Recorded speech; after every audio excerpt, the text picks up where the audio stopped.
안녕하세요. 따뜻한 복지사를 꿈꾸는 따복TV입니다. 제가 지난 영상에서 보건복지부에서 발간한 긴급복지지원제도 책자 말씀드렸는데요. 여기를 보면 긴급복지지원제도 지원 내역은 크게 금전 현물 지원과 민간기관 단체 연계 지원이 있다고 했어요. 지난 시간에 금전 현물 지원에 대해 말씀드렸고, 오늘은 민간기관 단체 연계 지원에 대해 말씀드릴게요. 제가 예를 한번 들어볼게요. A씨는 5년 전에 이혼해서 10살 아이와 함께 둘이 살고 있어요. 지방에 살던 A씨는 3년 전에 다니던 회사가 폐업하면서 실직했어요. 그래서 여기저기 일자리를 알아봤는데 지방에는 마땅한 일자리가 별로 없는 거예요. 어쩔 수 없이 서울로 일자리를 알아봤는데 서울에는 자신이 사는 곳보다 훨씬 일자리가 많았어요. 그래서 서울로 이사할까 했지만 서울 집값이 너무 비싸서 엄두가 안 나는 거예요. 이 상황을 서울에 사는 A씨 언니에게 말하니까 언니가 우리 집이 넓지는 않지만 그래도 괜찮다면 우리 집에 와서 살아도 돼 라고 했어요. A씨는 언니네 가족과 함께 사는 게 불편하고 또 언니네와 아이에게 미안한 마음도 들지만 언니네와 함께 살면 주거비와 생활비를 아낄 수 있으니까 어쩔 수 없이 같이 살게 됐어요. 그렇게 3년간 언니네와 같이 살면서 안정적으로 생활했는데 이번에 A씨가 실직을 당하게 된 거예요. 여기에 전부터 먹던 당뇨약도 거의 떨어졌죠. 돈이 필요한데 약은 고사하고 생활비 자체가 없다 보니 A씨는 어떻게 할까 고민하다가 정말 큰 마음 먹고 긴급복지 지원 제도를 신청하기 위해서 주민센터에 갔어요. 그런데 주민센터에서는 언니네 소득과 재산이 기준 이상이라 대상이 안 되네요 라고 했어요. 그래서 A씨는 언니네에게 얹혀 사는 것도 미안한데 언니네에게 어떻게 생활비를 달라고 그래요 하면서 언니네에게 도움을 받을 수 없다고 했어요. 그랬더니 주민센터에서는 긴급복지 지원 제도에서는 같이 사는 형제 자매도 가족이라고 봐서 안 돼요 하면서 대상이 안 된다고 했어요.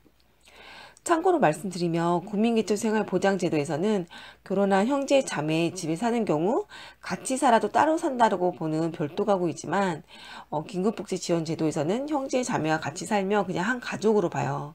아무튼 상황을 들어보면 A씨가 분명 도움을 받아야 하는데 긴급복지지원제도의 여러 조건들 때문에 못 받는 거죠. 이 일을 처리하는 공무원 마음도 쉽지 않을 거라고 생각해요. 마음은 돕고 싶은데 기준에 안 맞아서 못 도와주는 거니까요. 그럼 여기에서 궁금하실 거예요. A씨는 아무런 도움을 못 받는 건가? 그냥 이렇게 땡인가? 그런데 제가 현장에 있어 보면 그렇지 않은 경우도 꽤 많아요. 이런 경우 몇몇 공무원들은 복지관에 연락해서 우리는 도울 수 있는 게 없다. 복지관에서 도움 줄 수 있는 게 있으면 좋겠다 하면서 A씨를 의뢰하는 경우도 있어요. 아니면 사회복지 공동모금회나 대한적십자사와 같은 민간단체에 도움을 요청해 볼 수도 있고 아니면 A씨가 민간단체에서 어떤 도움을 주는지 알아보고 공무원이나 복지관에게 도움을 요청해 볼 수도 있어요. 또 만약 A씨가 정부에서 주는 긴급복지 지원 제도를 받았다고 해봐요. A씨의 상황이 계속 어려워서 받을 수 있는 최대 기간을 다 받았는데도 여전히 도움이 필요하다 할 수도 있는데요. 이런 경우에도 담당 공무원이 민간기관에 도움을 요청해 볼 수 있어요. 그럼 여기서 민간단체 도움은 뭐냐? 지금부터는 이에 대해 말씀드릴게요. 우리나라에는 사회복지 사업을 하는 여러 기관들이 있어요.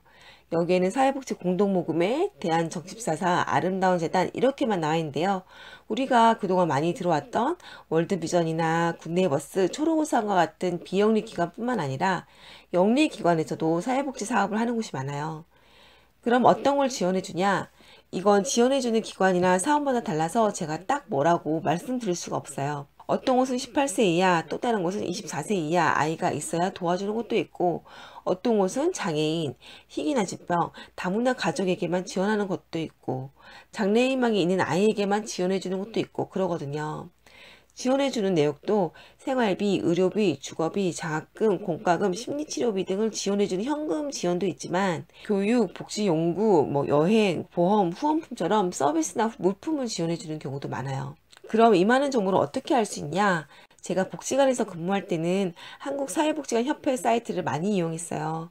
여기에 지원사업 탭 보시면 여러 민간기관에서 하는 지원사업들이 있거든요. 여기를 참고했는데 이 사이트는 사회복지관에서 근무하는 직원들이 많이 이용하는 곳이라 대상자분이라면 사이트 접근 자체가 쉽지 않을 것 같아요. 또 여기는 단기간 내 프로젝트로 하는 지원 사업이 많아서 위기 지원, 긴급 지원과 같이 지속적으로 진행하는 사업은 검색하기 어려운 점도 있죠. 제가 대상자라면 복지로 사이트 이용해도 괜찮을 것 같아요.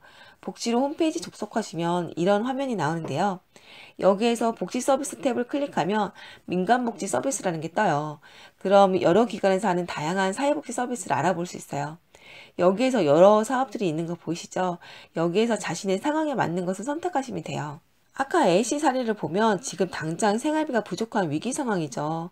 A씨의 경우 서비스명 검색창에 위기를 적어보면 신한희망재단, 한국미혼모 지원 네트워크, 월드비전, 미랄복지재단, 이랜드복지재단 등 여러 기관들이 나오는데요. 검색이 잘 안 돼서 그렇지 실제 지원해주는 기관은 여기에 나온 것보다 훨씬 많아요. 만약 내가 의료비가 없어서 치료를 받기 힘들다 하면 검색창에 의료비를 써봐요. 그럼 여러 기관들이 의료비를 지원해 준다는 것을 확인할 수 있어요. 이런 식으로 검색해서 관심 있는 서비스에 들어가고 또 여기에서 어떤 것을 지원해 주는지 확인해 보고 만약 이 서비스에 대해 더 알아보고 또 싶다 하시면 해당 기관 사이트 가셔서 찾아보시면 돼요. 그런데 주의하실 것이 있어요. 여기에서 지원해주는 대부분의 서비스는 주민센터나 구청, 복지관과 같은 기관을 통해 신청해야 한다는 거예요. 개인이 신청하지 못하게 돼 있어요.